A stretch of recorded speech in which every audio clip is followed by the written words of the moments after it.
Hello and welcome to Module 3, Introduction to Nursing and Basic Nursing Skills. Here you'll find your objectives. The objectives are on this slide as well as your second slide. As I continue to talk, I would prefer for you to have your fundamentals of nursing, Cozier and Erd's fundamental of nursing, concept, process, and practice out as we continue this audio lecture, as I will refer back to some pages that will be very helpful for you. As we talk about nursing, we should know that it is a set of attributes, a way of life that implies responsibility and commitment. And look at the others. It involves extensive education, special knowledge, special skills, and most importantly, preparation. Let's think about nursing in our history. Boy, have nursing changed. So if we look at the past of nursing history and current nursing history, look how women was thought of. Real women stayed at home and learned how to be pleasant companions to their husbands. Most nurses were criminals and prostitutes, and it wasn't organized training. Now, when you look at your book and turn to page 2, look at the history. Look at on page 2 the introduction to nursing. And then we're also going to look at the very bottom in red light, highlight, historical perspectives.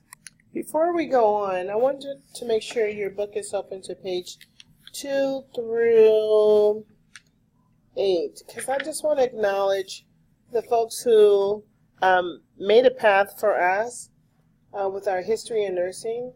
I know women roles were different and they had a lot of challenges. Religion did play a major part in the care of patients, regardless of the situation that the individual was going through. But I want you to make sure that you read the section on page 3 regarding war. Throughout history, wars have accentuated the need for nurse, and especially during the Crimean War. So I want you to read on that and look at our contributors to nursing. We have Harriet Truman. We have Sojourner Truth. We do have the Lexian brothers. Look at page 3 to see what they did. And also we have multiple women who have helped in our quest and who were involved in the war. So in figure 1-7 on page 5, I'd like for you to read that also. It's very important. Don't want to let these things slide through us. Don't forget about Dorothea Hicks. She's in figure 1-4 on page 4.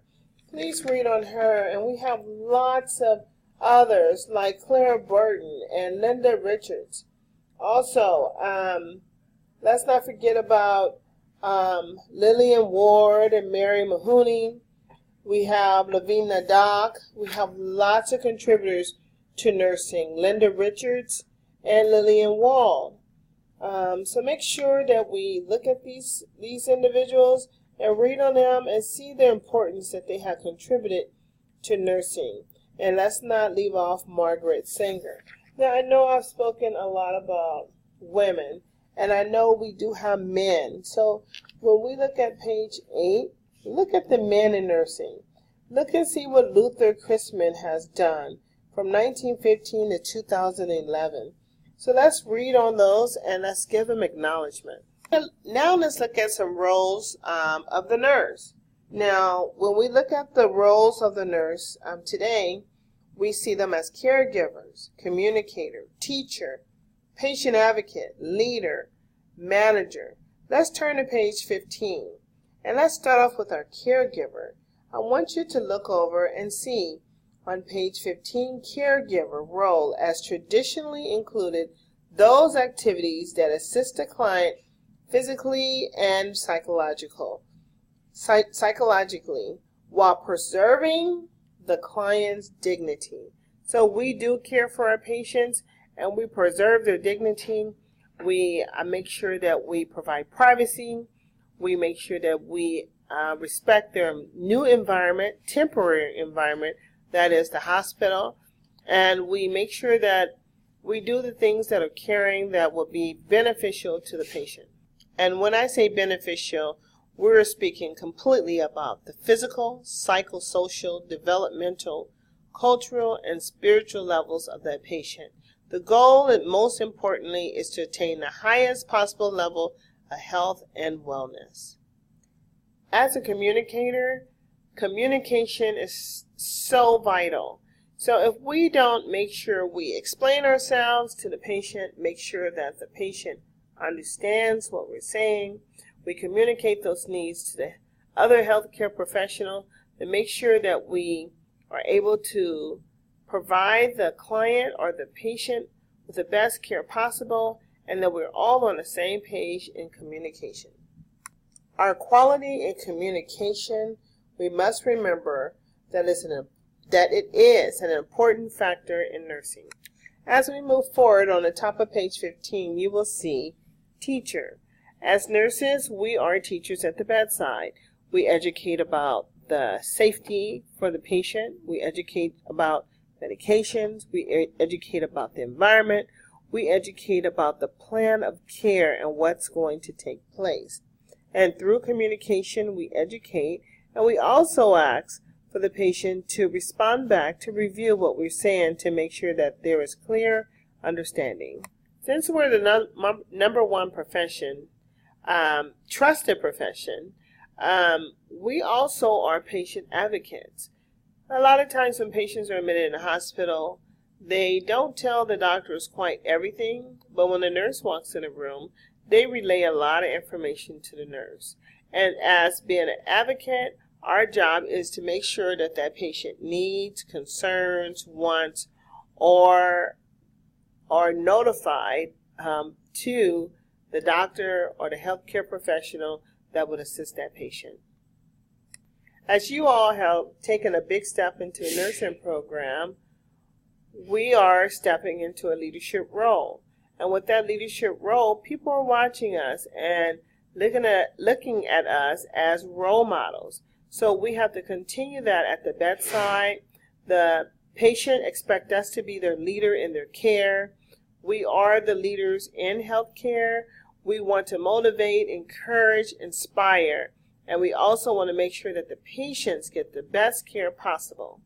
Being a manager consists of knowing your organization, knowing the structure of your organization, knowing your patient, knowing why your patient is there, assisting and managing their care, seeing the patient as a whole. Managing their care means the care that they get in the hospital, the care that they're going to get towards home, making sure home is safe before discharge, reviewing the medications, making sure the client is aware of their plan of care, being admitted, understanding their diagnosis, understanding what's going on with them every day, updating them. This is the manager that we are, assisting and managing the care of the patient and being accountable for our actions and continue to show leadership qualities. Along with that, we also are a counselor.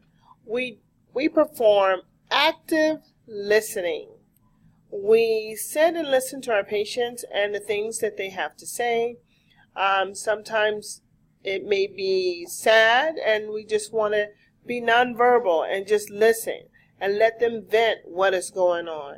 We want to provide that emotional assistance for our patients. We want to be there, actively involved, hold a hand, maybe a kind touch on the shoulder, or sometimes just silence and letting them verbalize what's going on. But we need to make sure we're ready for our patients and to be there to help assist them in whatever that is happening in their life. At times, being a change agent is most difficult, but we're proactive, remember, and we're going to be advocates for our patient. So sometimes a change agent requires some modification in the care that is happening or the behaviors that the patient may have to help them get better. So being a change agent is very important. For example, we may have to tell the patient, you will get better or maintain quality of care provided that they switch from smoking to a Nicoderm patch. Change agent. Maybe the system in our hospital needs changing or modifying. Therefore, the nurses can work better and tend to the patients. Advocate and change agent. There's more examples for that to come. Hi, I won't go through these individually, but please look at this slide, as if anything is out of order upon clinical, we, your clinical instructors, will address you. But I'm sure we won't have any of these problems. Now let's take a look at Florence Nightingale. Did you know that she implemented the public health policies? We wanted to keep a clean environment for our soldiers and to help decrease infection. Now we talk a little bit about Clara Barton, the school teacher and nurse volunteer during American Civil War. You see the other two things that she did? Wow. Read page 7 on Lillian Ward to get more information on her. And basically, Chapter 1 covers all of our theorists. And we have Mary Breckinridge. We have Margaret Higgins Sanger. We also, we have more in Chapter 1. Harriet Tubman, we already spoke of her. We spoke of Luther Christman on page 8. We have more. So please visit Chapter 1 to get a better perspective of the folks who paved the path for us. Let's look at contemporary nursing. Now here's a look at those factors. Economics, legislation, here we go, and nursing shortage. The Affordable Care Act. Focus shifted from acute care to primary preventive care. And we know that preventive care is a key to a decrease in hospitalization stays, a key to keeping a person healthy and keeping the patients at home instead of in the hospital. Quality and safety, we have evidence-based practice.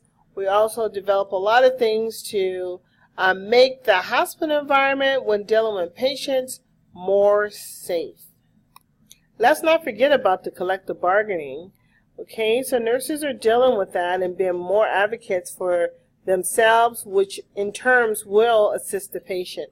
Cultural diversity, consumer demands, technology.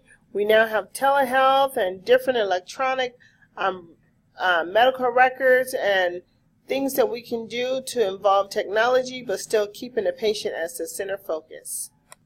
Let's skip over to caring. Let's look at this slide for a second. As we look at some of the nurse theorists, Leninger and Watson, caring is the center part of providing care for patients. Without the caring personality, the caring attitude, the caring actions, care would not be provided adequately to patients. Let's look at the 3 methods of caring: tangible, emotional, informational. Take out your book and go to page 399, and let's all read on these 3 methods of caring. Let's see, how did you feel about tangible?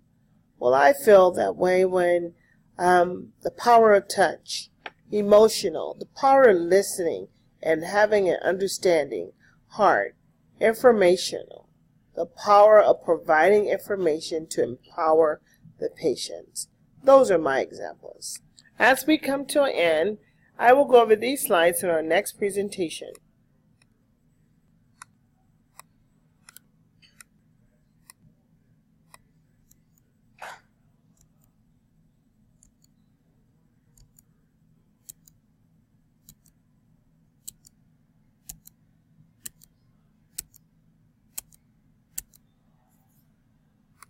The slides that did not have my voice, I am going to speak to those on the next audio lecture. Please remember, the slides that did not have my voice, I will speak to those on the next audio lecture. I just wanted to show you what you would be looking forward to on the next audio lecture. Thank you.